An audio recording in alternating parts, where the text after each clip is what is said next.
The bass thumped through the rooftop, a pulse that shook the Seattle skyline. I stood at the edge, gripping a cold beer, watching strangers laugh and sway under strings of fairy lights. Then I saw them, blue hair catching the glow, eyes locking with mine, and I forgot how to breathe. My name's Ethan Carter, 26, a graphic designer scraping by in this overpriced city. I wasn't supposed to be here tonight. My friend Lila dragged me to this party, some artsy fundraiser for a local queer youth shelter. You need to live a little, she'd said, shoving a blazer into my hands. I didn't expect to find anything but free drinks and small talk. But there they were, leaning against the railing, a stranger who felt like a memory I hadn't lived yet. Their name was Riley Quinn, 28, non-binary, with a quiet confidence that made the crowd fade. They wore a loose jacket that fluttered in the night breeze, and their smile, God, that smile, hit me like a freight train. You look like you're plotting an escape, they said, voice low, teasing. I laughed, caught off guard, and mumbled something about the view. They tilted their head, studying me, and I felt seen in a way I hadn't in years. Seattle's skyline sparkled below, but I couldn't look away from Riley. We talked about art, about the city, about the way stars felt closer here than anywhere else. They were a photographer traveling through, capturing moments most people missed. I chase stories, they said, eyes glinting. What's yours? I didn't have an answer. My life was a blur of deadlines, coffee, and late-night doubts. I come out as gay at 19, but love? That was a stranger I'd never met. Yet here was Riley, pulling me into their orbit with every word. The party blurred around us, and when their hand brushed mine, it was electric. I didn't pull away. As the night deepened, Lila found me, grinning like she'd won a bet. Who's your friend? She asked, eyeing Riley. I introduced them, and Riley's charm won her over in seconds. But then the music shifted, slower, and Riley held out a hand. Dance with me? They asked. My heart stuttered. I wasn't a dancer, but I took their hand, and we swayed under the lights, the world shrinking to just us. That's when I noticed the wooden sign by the bar, half hidden by ivy. Love finds you when you least expect it. Felt like a message meant for me. Riley caught me staring and laughed softly. You believe in science? They asked. I didn't until tonight. But the night wasn't all magic. A guy, drunk and loud, stumbled into us, slurring something about freaks not belonging here. Riley's jaw tightened, but they didn't flinch. Ignore him, they whispered, pulling me closer. I wanted to say something, to stand up for us, but Riley's calm held me steady.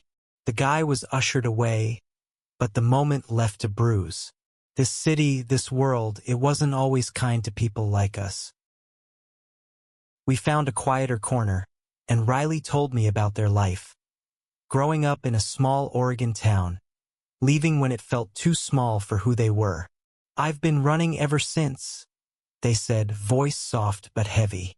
I wanted to ask why, but their eyes held a story they weren't ready to share.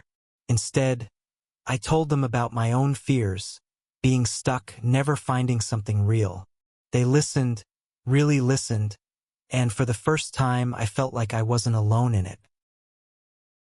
The party wound down, but neither of us wanted to leave. We ended up on a bench, sharing a cigarette, the city humming below. I'm only here for a week, Riley said, staring at the skyline. My stomach dropped. A week? I just found them. But they turned to me, eyes bright. Let's make it count. I didn't know what that meant, but I was in. Something about Riley made me want to take risks, to chase something I couldn't name. As the first streaks of dawn painted the sky, they leaned in, and our lips met. a kiss that felt like a promise. I didn't know what came next, but I knew I wasn't letting go. The next morning, I woke with Riley's number scrawled on a napkin in my pocket, their kiss still burning on my lips. Seattle felt different today, brighter, sharper, like it had secrets to share. I texted Riley, half expecting they'd vanish like a dream, but they replied instantly, "Coffee? Pike Place, noon." Pike Place Market was chaos. Tourists, fish flying, the air thick with salt and coffee. Riley stood out, blue hair catching the sun, a camera slung around their neck. "You're late," they teased, handing me a latte. I grinned, mumbling an excuse about traffic. Truth was, I'd spent an hour overthinking my outfit, wanting to impress them. We wandered the market, Riley snapping photos of street performers, a kid chasing pigeons, a vendor's weathered hands. "It's the little things," they said, showing me a shot of a cracked cobblestone. "They tell the real story." I watched them, fascinated by how they saw the world. I'd spent years designing logos, but Riley made me want to see beyond the surface. Over lunch at a cramped seafood stall, they told me more about their travels.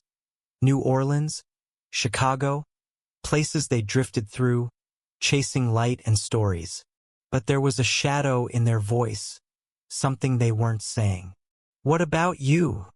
they asked, deflecting. "What keeps you in Seattle?" I shrugged, talking about my job, my tiny apartment, Lila's endless optimism. But I didn't mention the loneliness that crept in at night, the fear I'd never find my place. That afternoon, we ended up at Gasworks Park, the rusted towers looming like relics. Riley climbed a pipe, fearless, daring me to follow. I hesitated. I wasn't reckless, but their laugh pulled me up. We sat atop the structure, legs dangling, the city sprawling before us. "You ever feel like you're waiting for something?" they asked, staring at the horizon. I nodded. All the time. Their hand found mine, and we sat in silence, the wind carrying the scent of grass and oil. I wanted to ask about the sadness in their eyes, but then they kissed me, soft and urgent, and the world fell away. It was just us, two souls tangled in a moment that felt too big to hold. But reality crept back. My phone buzzed. Lila, reminding me about a client deadline. Riley noticed my frown. "You okay?" they asked. I brushed it off, but they pressed, gentle but firm. "Don't hide from me, Ethan." So I told them about the pressure, the fear of failing, the way I sometimes felt invisible. They listened, then squeezed my hand. "You're not invisible to me." That night, we went to a queer bar in Capitol Hill, the kind of place where everyone knew everyone. Riley fit right in, charming the bartender, dancing with strangers. I watched, half in awe, half jealous of their ease. But when they pulled me onto the dance floor, I forgot my insecurities. We moved together, bodies close, the music drowning out the world. Then trouble found us. A guy, different from the one at the rooftop, started mouthing off, his words sharp with hate. Riley didn't back down this time. "You got a problem?" they said, voice steady. The guy shoved them, and my heart stopped. I stepped in, pushing him back, adrenaline spiking. The crowd separated us before it escalated, but Riley's hands shook as we left. Outside, under a flickering streetlight, they leaned against me. "I'm used to it," they said, but their voice cracked. I held them, anger and protectiveness warring inside me.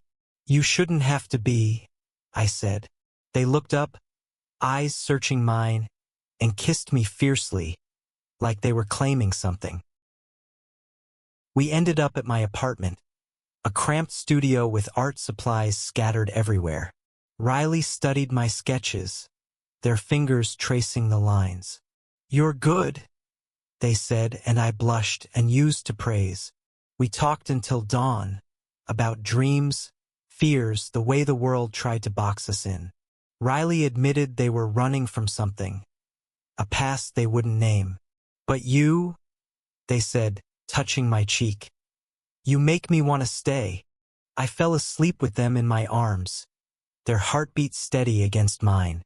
For the first time, I didn't feel like I was waiting. I felt found. Days with Riley became a blur of color and heat. We explored Seattle like it was new. Hidden bookstores, graffiti-covered alleys, a ferry ride to Bainbridge Island where we kissed against the railing, the ocean breeze tangling our hair. Every moment felt stolen, precious, because Riley's departure loomed like a storm. They were staying at a cheap motel near the airport, their life packed into a single duffel bag. I hated how temporary it felt, how they seemed ready to vanish. "Why only a week?" I asked one night, lying on a blanket at Alki Beach, the waves whispering nearby. Riley stared at the stars, silent for too long. "I don't stay anywhere long," they finally said. "It's easier." "Easier than what?"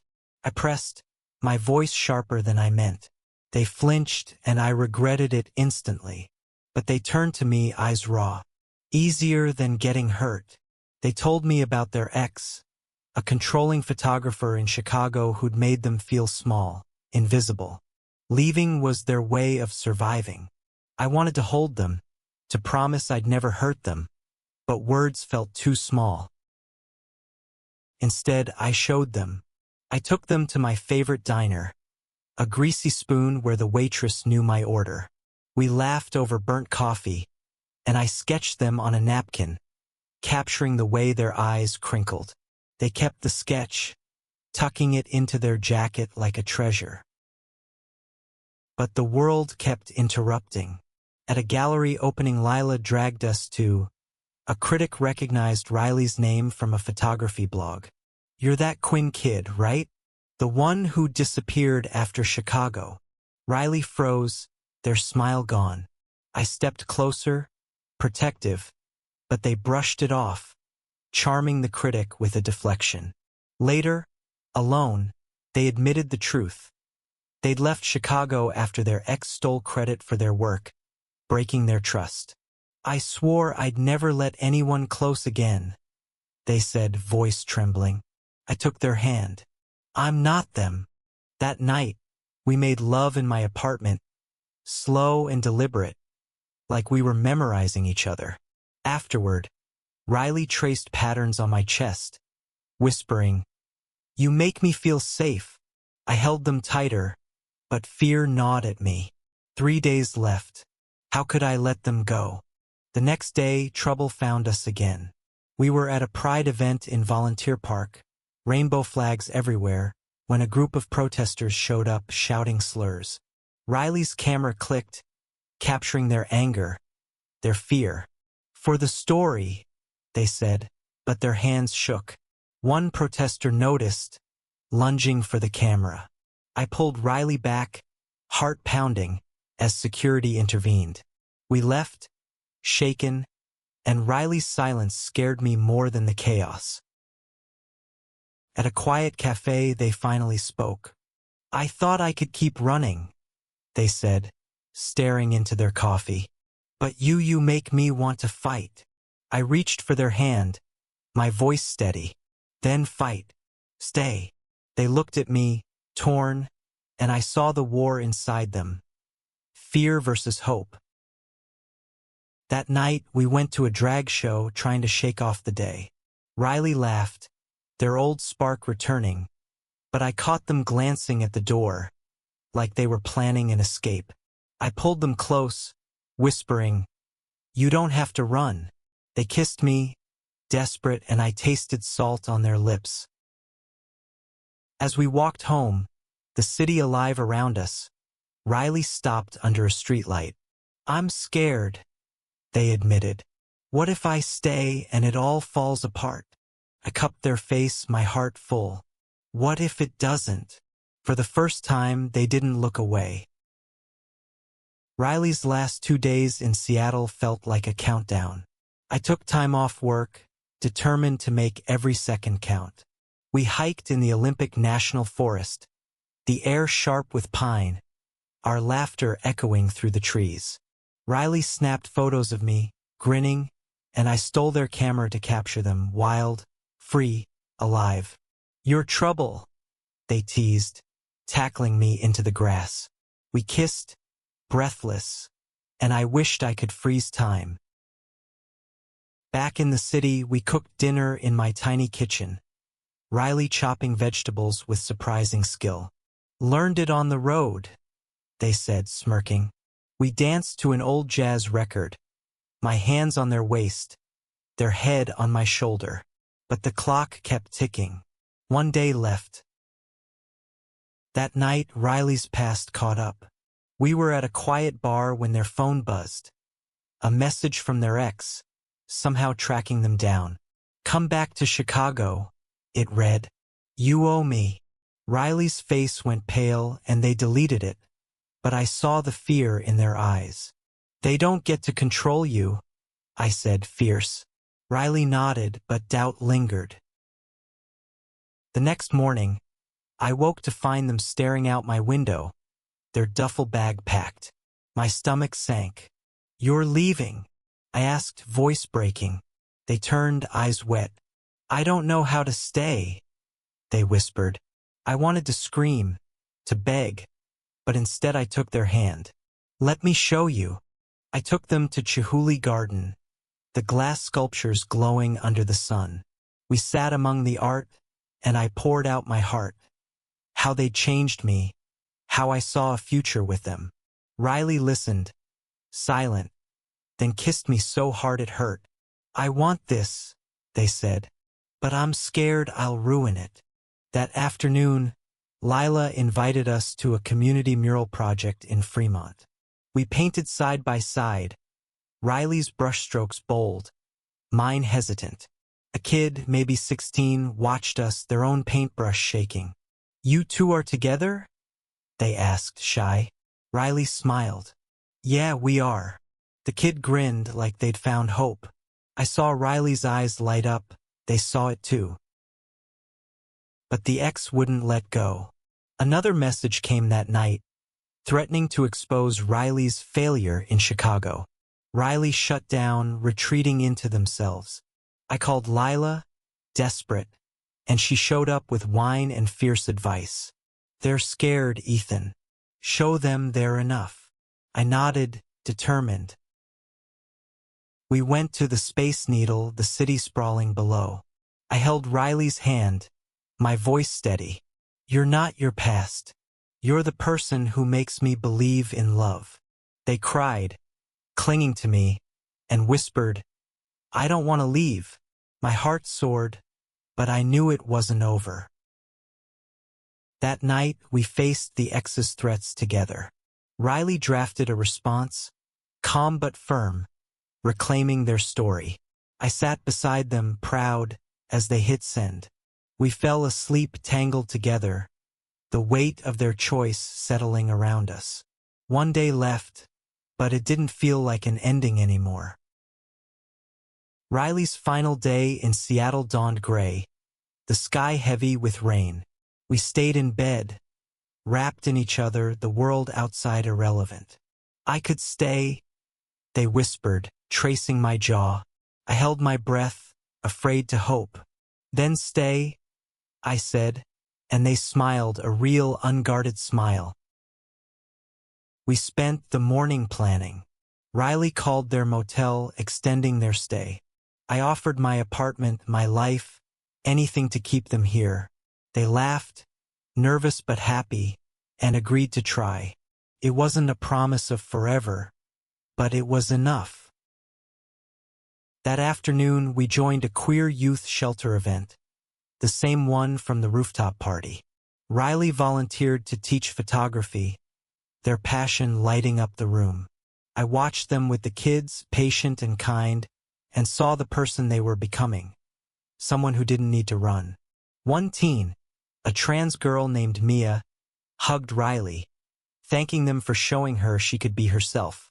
Riley's eyes met mine, and I knew they felt it. Purpose.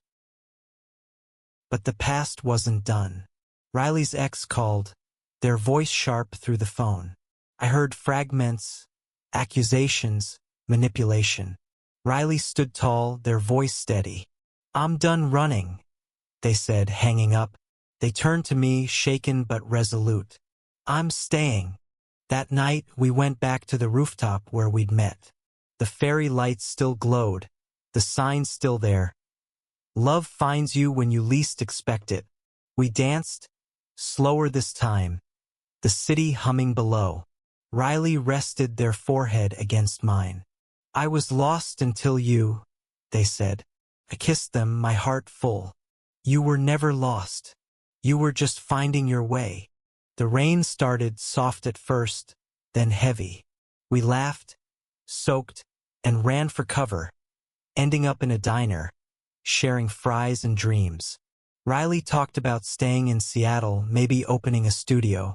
I told them about my own hopes, a life with them, building something real. We weren't naive. We knew the world could be cruel, that love wasn't a shield. But we had each other, and that was enough. Months later, Riley's photos hung in a local gallery, their name in bold. I stood beside them, proud, as people praised their work. The kid from the mural, Mia, was there, beaming. Riley squeezed my hand, their eyes bright with possibility. We'd faced hate, fear, and doubt, but we'd chosen love, messy, real, worth fighting for. As we left the gallery, the city alive around us, Riley stopped under a streetlight, just like that first week. "I'm home," they said, and I knew they meant it. I pulled them close, the rain starting again, and whispered, "Welcome home."